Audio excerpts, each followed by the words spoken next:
April 1972, and Deep Purple are desperately searching around for a guitarist, someone who could step in for Ritchie Blackmore. Blackmore had contracted hepatitis, and the band needed someone to step in and play guitar so they could finish their North American dates. They actually did one concert without a guitarist at all, but at the suggestion of Al Cooper, they contacted Randy California, former lead guitarist of Spirit. Randy turned up and, as the story goes, learnt the whole set in a couple of days. And so, on the 6th of April 1972, at the Colisée de Quebec, Quebec City, Canada, Randy California appeared on stage with Deep Purple. Back in 1972, I can remember reading some reviews of this concert, and apparently Randy did a fantastic job in stepping in for this sick Ritchie Blackmore. He played some epic slide guitar on Child in Time and some wonderful blues playing on When a Blind Man Cries.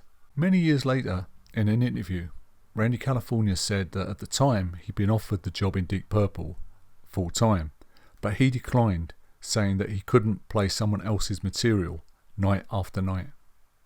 When California returned home to the USA, he spent most of the spring and summer of that year, 1972, jamming in various clubs in Topanga Canyon, his hometown, most notably a club known as the Corral. Some of the musicians who appeared in these jams were Noel Redding, Leslie Sampson from Noel's band Road, and Ed Cassidy. And later that year, when California started to record material for his new album, Kaptain Kopter and the Fabulous Twirly Birds, it was Noel, Leslie and Ed whose services he called on. Kaptain Kopter and the Fabulous Twirly Birds, released September 1972. I've been listening to this album for getting on for about 48 years, and I've never heard a record quite like it. It's dense, thickly layered, hugely experimental and highly original. At the time it was largely ignored and it didn't sell well at all. But it's not one of those records that gives up its treasures on a few listens. And for many critics, I think it was just a bit too out there for them. When I spoke to Randy's sister Janet about the album, she said the whole album was Randy's tribute to his friend and mentor, Jimi Hendrix. Downer, the first track, makes that very apparent. Even as the track begins, Randy's voice sounds uncannily like Jimi. Lyrically, Downer has 3 lines. Been on a downer too long, got to get up off of it. Too long, too long, too long. But you know what? Doesn't need any more. Set to an absolute monster of a riff. Noel Redding's seismic bass lines and Leslie Sampson on drums, California just takes off on lead guitar, blasting out one incredible solo after another, resulting in 5 minutes 38 seconds of pure sonic psychedelic brilliance.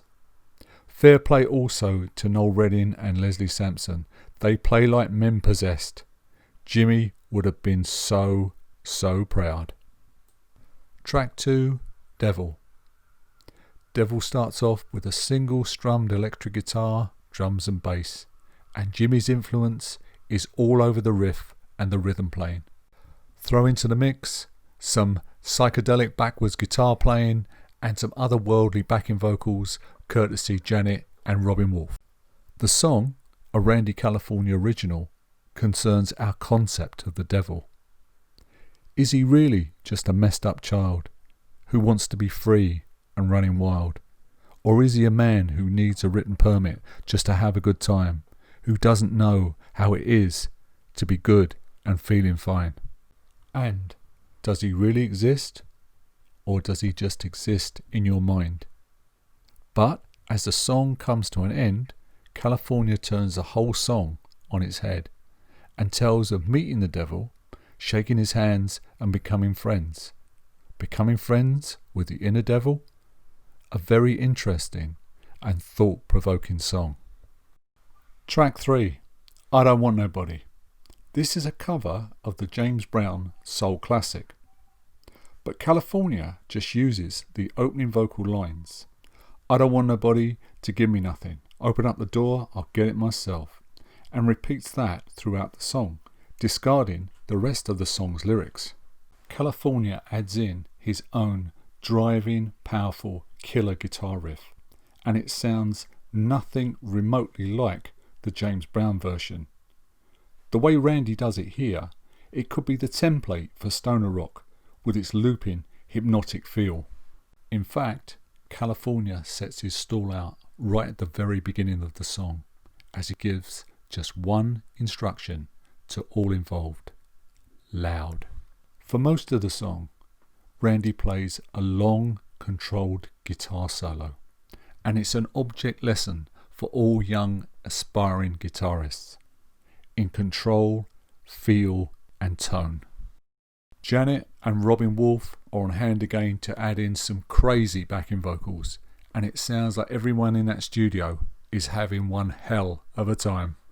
You know, sitting here listening again to this album for the purposes of this review, I think it would have been very easy at the time for Randy California to take the safe option, the easy option, which would have been just grab a bassist, a drummer, and just keep the sound really, really clean and push himself out there as an out-and-out guitar hero, which he was easily capable of doing.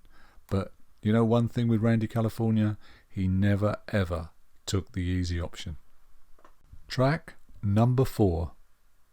And Kaptain Kopter gives us a glorious lysergic take on the Beatles classic Day Tripper. Randy and Jimmy shared a great love of the Beatles, and I'm guessing they would have played this back in the Blue Flames days. Randy started playing this again with Spirit in the late 1970s. It was always a bit of a showstopper, but if you're going to play this track, play it loud. Play it very, very loud. Track number 5, The Mother and Child Reunion. In early 1972, this had been a massive solo hit for Paul Simon, but Randy takes the song and changes Paul's bright, bubbly reggae version into a beautiful, atmospheric pop rock song. With banks and banks of crazy, echoed slide guitar, Ed Cassidy's busy drumming, and some great lead guitar fills, California makes this song his own, and vocally he's never sounded better. This is one of those cases where a cover version actually, for me, sounds better than the original. And it's a song I would have loved to see Randy or Spirit perform live, but sadly they never did. Track number 6, Things Yet to Come. And this is another hit single from 1972 by the band Sweat Hog. Here Randy, Noel Redding and Leslie Sansom go into a long, languid jam around the song's melody. And again some superb backing vocals by Janet and Robin Wolf. But listen to Randy's just superb guitar playing. It's all over this track. And I'm guessing this is one of the tracks that Randy, Leslie and Noel jammed on in the clubs earlier in the year. But Sweat Hog's original version gets put through Kaptain Kopter's psychedelic mixer and comes out almost unrecognisable. But it's a brilliant track. Track 7 is another Beatles cover. This time Randy California and the band cover Rain, but no one's ever covered it quite like this. It starts off with a little country guitar piece that Randy used to play when touring with Spirit in 1970, but something very, very strange is going on at the background. And at 1 minute 3 seconds, a distorted scream takes us into a funky riff that's unlike anything the Fab Four ever came up with. Add to that Randy's distorted vocals, more backwards guitar that drives the song into interstellar overdrive territory. At 7 minutes, you think the song is finished, but no, back comes Kaptain Kopter and the boys for more zonked out craziness. I think Jimmy would have absolutely loved this. Back in 1966, when Jimmy and Randy were playing together in Jimmy James and the Blue Flames, Rain would often form part of the set. And you know, I would have loved to have heard how it sounded back then. And so on to track 8, Rainbow. This is another Randy California original. And Rainbow is a swirling, atmospheric gem of a song, boasting a great melody and allowing California to show off his considerable guitar skills over an almost Birds-like riff. And California fills the song with some really zany, out-there guitar solos. On the 1973 Spirit Tour of the UK, Rainbow was played live a few times, and it sounded even better live than it does here on the studio version. A few months after the album's release, Epic put out a single with a performance of Rufus Thomas's Walking the Dog and a California original, Live for the Day. Walking the Dog turned up on the demos for Potato Land, and Live for the Day sounds like it could have come from those sessions as well. Also, after the album's release, Randy California put together a band to do a short tour of LA under the name Kaptain Kopter and the Twirly Birds, with Ed Cassidy on drums and Larry Fuzzy Knight on bass. During this time, the band played two absolutely blistering performances for the radio station, the Los Angeles radio station, KPFK. And if you want to hear these, they're included on the album Spirit, The Complete Potato Land, which is an album I will be covering in the future sometime. Over the years, Kaptain Kopter has been re-released many, many times. And if any album out there is crying out for a remix, this is it.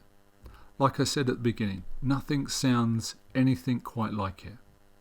And if you've never heard it, please give it a listen. I do think, in closing, that if the album had been a success, I do think that Randy California might have continued more in this vein. But even in 1990, he was talking about having recorded a Kaptain Kopter 2. That's not seen the light of day yet, and it may be still there in the vaults, but you never know. But thanks for listening, and I'll see you in the next video. Stay safe.